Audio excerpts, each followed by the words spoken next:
if you're going to follow a cultural structure for marriage, call it what it is. This is demanded by my culture, not by the Bible. God does not demand this. My parents are demanding this. Different cultures have different rules. As long as we say it's cultural, not biblical, I'm fine. You can come up with any rules you want.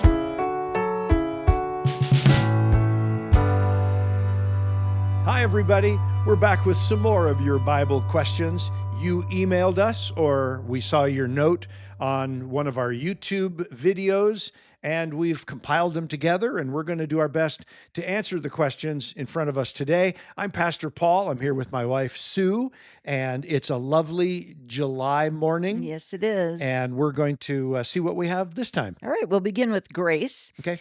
She said, I had a conversation with someone about gay people, Ah. and the comment was made that God made gay people the way they are, and since God knew us before we were born, it must be okay.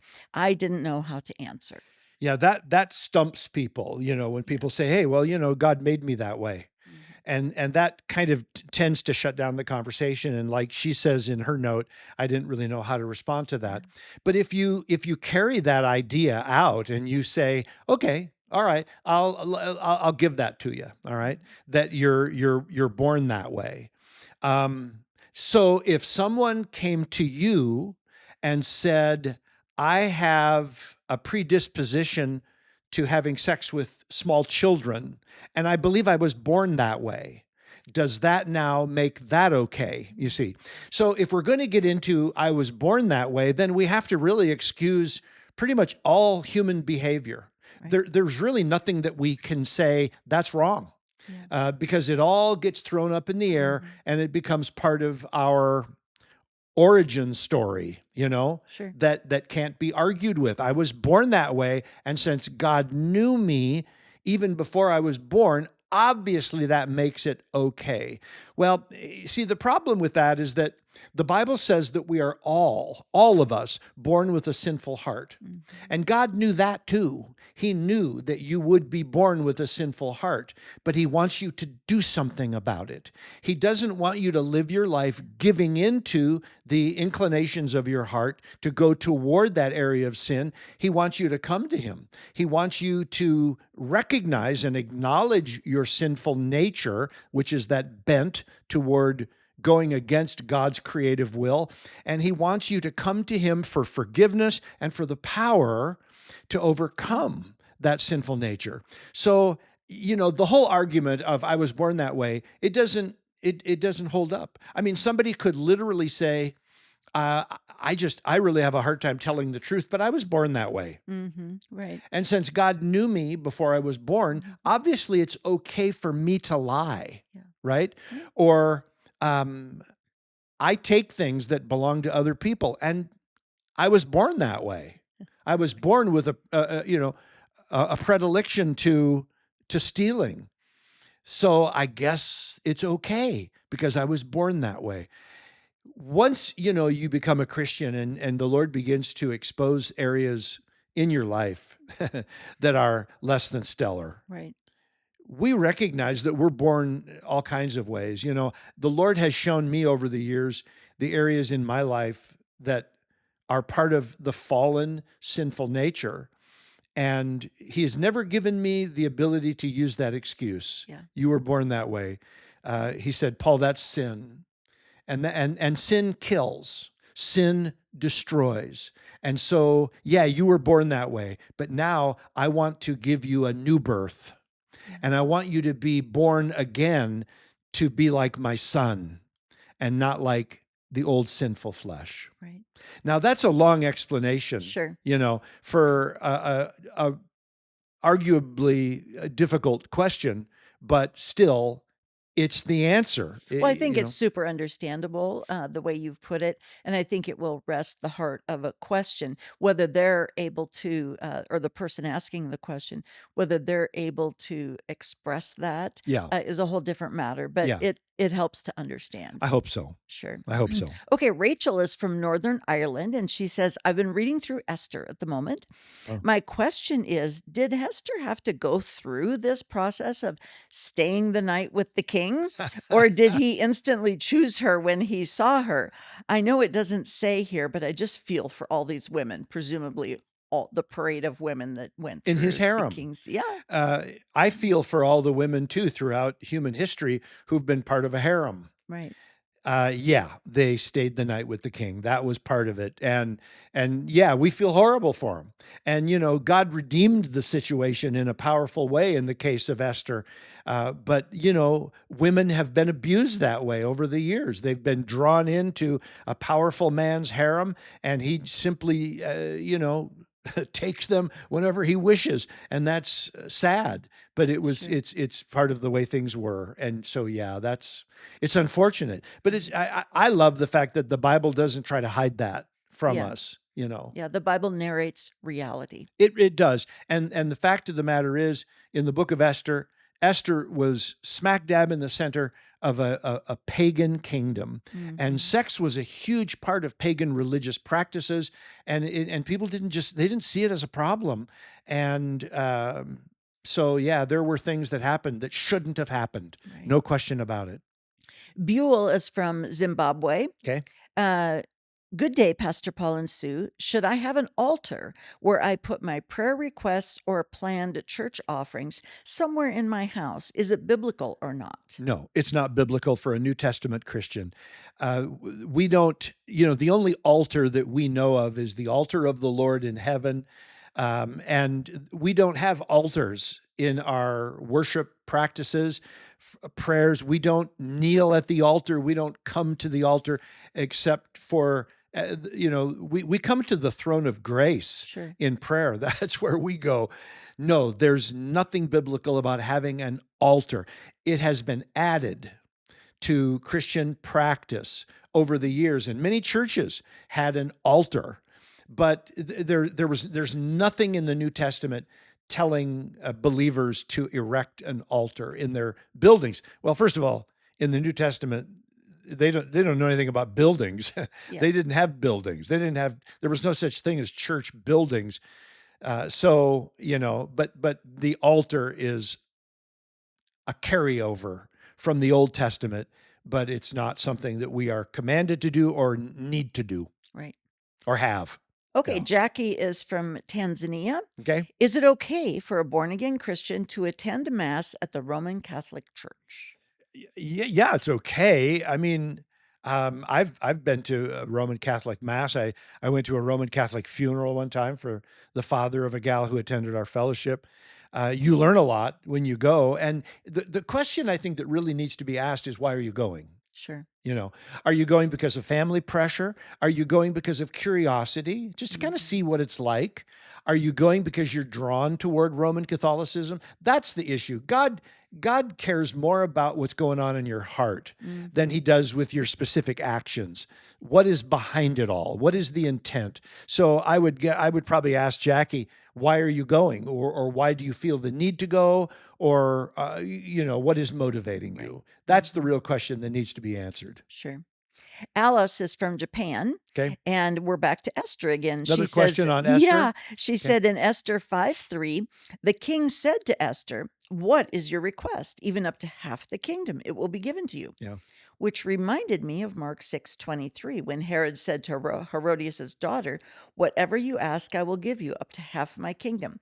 Was this just a saying and not a literal promise? Yeah, it wasn't a literal promise. None of these guys were offering half their kingdom. It is called a rhetorical idiom, and it is something that is hyperbolic, Oh, sure. hyperbole. Hmm. And it is said in a way to express great favor, Sure. great appreciation. Hmm. And it's almost like the king kind of giving you a blank check. Sure. But at the end of the day, you can't fill it out for what you want. Yeah. He's going to oversee that. So yeah, it's rhetorical. Yeah. We've been pulling out shrubs at our house, which is something I would not tackle myself, Yeah. and so I hire somebody to do it, and it's so distasteful to me that I might say, "I'll just give you a truckload of cash if you'll Yeah. pull that out," Yeah, you know? exactly. I don't intend on that, We're but not gonna really load a truckload it's full a of way of cash. saying, "Please, any amount, Yeah, do this for me." exactly. All right, Anshu, if a church wants to use some land to put on a program and a local political party asks for money, is it right for the church to pay? If they don't pay, they risk not getting approval and having to cancel their program. I'm pretty sure this comes from a country outside the United States. Probably. Yeah. Mhm. Um, and I think what is at the heart of this question, and obviously this isn't really a biblical question, it is more of an ethical Sure. question. So if a church wants to use some land to put on a church program, Yeah. let's say they're doing a concert outdoors or something like that, doing music, maybe even a VBS that invites kids in from the Yeah. local neighborhoods. And there's a group that has political ties that is saying, well, give us some money and we'll help make Mhm. this happen. They're kind of asking, is this okay? Um, it depends. There's so many things it depends on. What is the political party that's asking for money?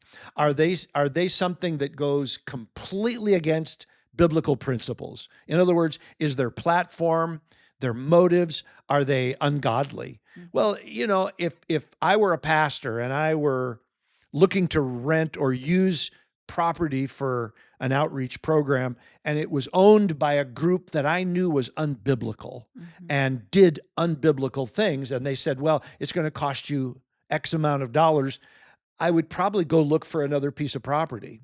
I would say, yeah, not interested. If they Mhm. were willing to let me use it for free, that's different. But I do think that there's an ethical element that comes into play when churches or even Christians um, give money to a group that they know is completely contrary to biblical principles. Now, having said that, it's very difficult to live in the world that we live in today Exactly. without doing some of that. You have to kind of pick your battles, Yes. you know, and decide what exactly is the deal here. And if the church is going to put on a program, and let's say the property is owned or controlled by an organization that is contrary to biblical principles and does unbiblical things, a church would need to be very cautious about that because they might be seen in the community to be aligned with that organization, Mhm. right? In other words, if here in the United States, if I asked the local Mormon church if they owned a big plot of land and I said, hey, we want to do a Christian concert on your property, would you let us do that?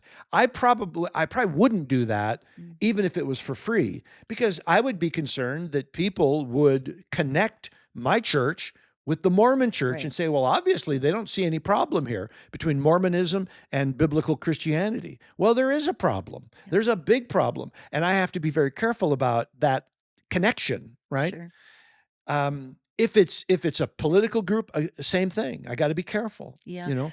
I think more likely in a lot of countries, there are the government has spaces that they watch over, and as a favor to individuals, someone is put in charge as an overseer Yeah. of that space.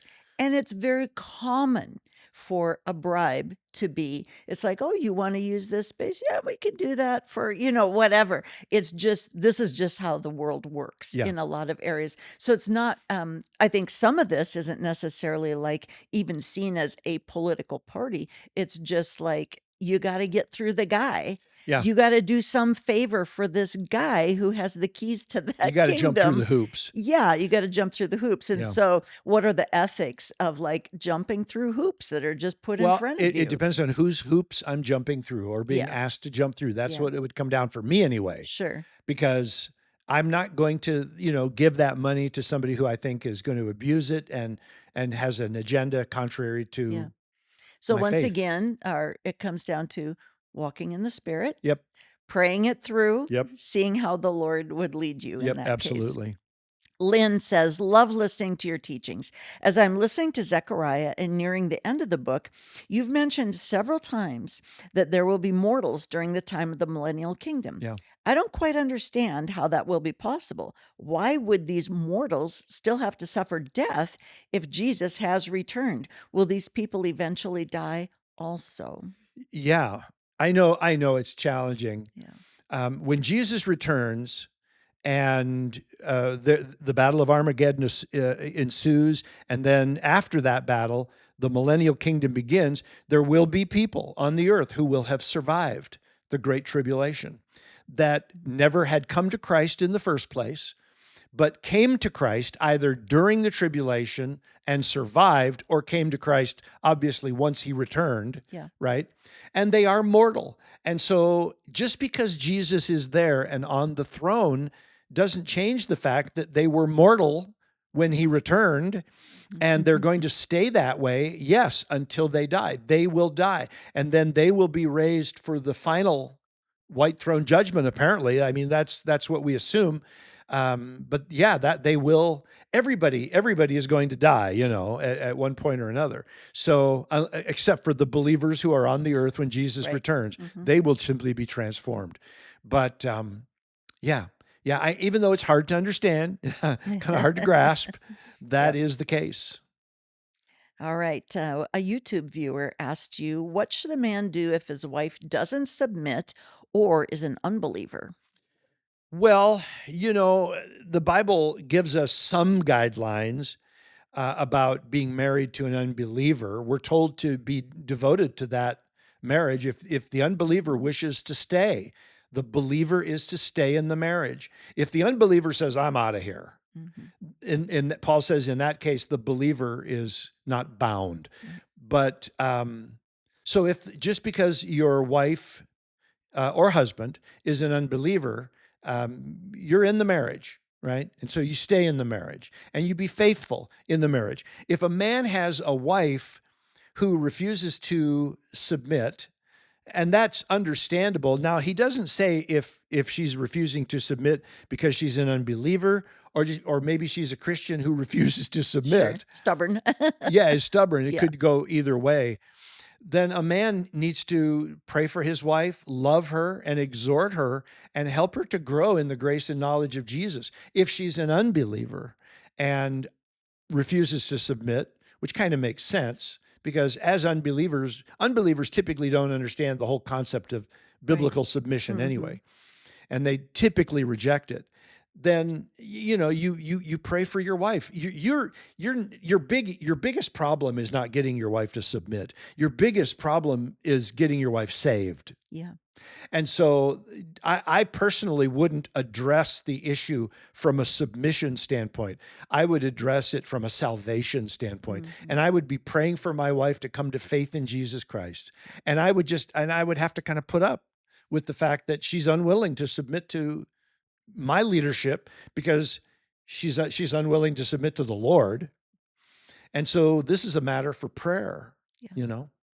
With man, this is impossible, but with God, all things are possible. Amen. That's our hope. Here's another YouTube question. Hi, Pastor Paul.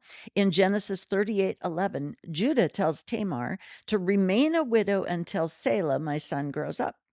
Does this mean that Selah was younger than Tamar? And does this tell us that age gaps aren't a big deal in relationships, especially if the woman is older than the man? Yeah, he was much younger. He was a Yeah. boy. Yeah. She had already been married to one of Judah's sons who the Lord put to death. Yeah. And she came back to Judah because she was looking for him to make good on what will eventually be referred to as the Levirate law, where a brother marries his brother's widow. Yeah. And has children for him. That wasn't codified until much later. But obviously there was a concept of it even at Mhm. this point. And so Judah promised Tamar his young son. I don't think he had any intention. No. In fact, the Bible says He that was just didn't. kicking the can He down the was kicking the road. can down the road, just kind of, yeah, Yeah. let's get some time Mm. here. And he even told Tamar, go back and live in your father's house as a widow. Yeah. And then when my son comes to age, which is marrying age, Mhm. then I'll give, you two can be married, da, da, da, da, da. So yes, the young son was much, much younger than Tamar. Now, does this tell us that age gaps aren't a big deal? No, because this is a narrative. This Right. is not teaching. The Bible doesn't reference age gaps in relationships. Let me say this. In biblical times, it was quite common for older men to marry younger women. Right. Um, and it was just the way things were done. We think that Joseph probably was quite a bit older than Mary, Mhm. because by the time Jesus's ministry came along, we hear nothing of Joseph. He's not even in the story, which tells us he passed away. Yeah.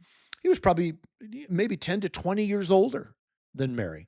Age gaps were common, but the Bible never says this is good or this is bad. Right. That's not a comment the Bible makes. Right. And I think that's a real key to answering this question when she says, does this tell us that? That Yeah, is never a question we should ask. And when we're reading specifically the Old Testament narratives. right, Because again, we said it before, the Bible narrates what actually happened. It is not giving moral judgments or anything on it. It's just, right, this is what happened. right, right. And often, very often, narratives are very bad Yeah. and very evil, even. So, yeah. All right. Well, Jackie said, I heard someone say that a marriage ceremony must be done at the altar, but others say you only need to go to the parents of both sides. What does the Bible say? Well, there's the altar coming up again Yeah. in a question. The Bible doesn't say anything. You know, different groups, different cultures, different generations have come up with their own traditions about what constitutes a true marriage. Some people believe that a true marriage is made with a marriage license. Mhm. Some people say you got to be married in a church. I've had people say that to me. Sure. Yeah.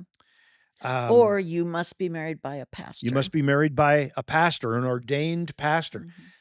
None of that is in the Bible. The Bible tells us that God created marriage, that he oversees marriage, that it is the Lord who makes them one flesh when they come together in marriage. But the Bible does not tell us how to conduct a marriage ceremony. Altar? No, there's nothing in the Bible about being married at the altar. There's nothing about being married in a church. Nothing about who officiates.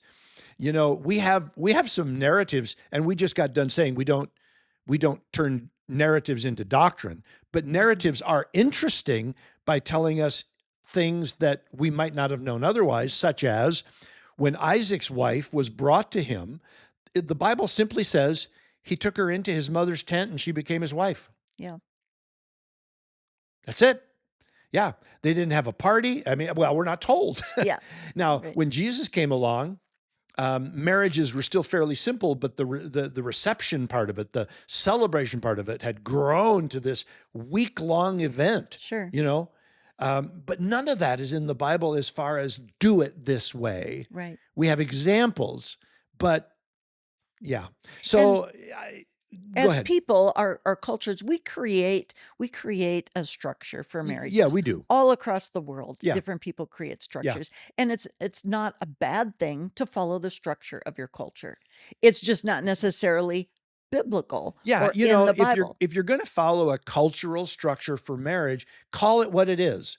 This Right. is this is demanded by my culture, not by the Bible. Right. God does not demand this. My parents are demanding this. Or Sure. you know what I'm saying? Or the culture is demand. There are countries, there are nations that still have bride prices, that still, people have to have money that passes hands Right. for a marriage to take place. Obviously, that doesn't happen here in the United Yeah. States and in many other Western countries, but different cultures have different rules. As long as we say it's cultural, not biblical, I'm fine. You can come up with any rules you want. Sure. Yeah. Sounds Yeah. good. And that is our last Oh, question. is it really? Yep. That's it. Wow, those went Yeah. pretty quickly. Yeah. Well, good questions that you sent in this time. Some very good, interesting food for thought. If you have some more, the best way to send in your question is through email. Questions at lifebibleministry.com. You can also comment on a YouTube video. We'll do our best to find that. We don't always find those. Sometimes they get lost Sure. in the shuffle. Yeah. But so email is definitely the best, and we'll do this again. Sue and I are about to take a little time on the road, so we probably won't have a Q&A for a few weeks, but we'll be back in a while. And until then, may the Lord richly bless you. Bye-bye.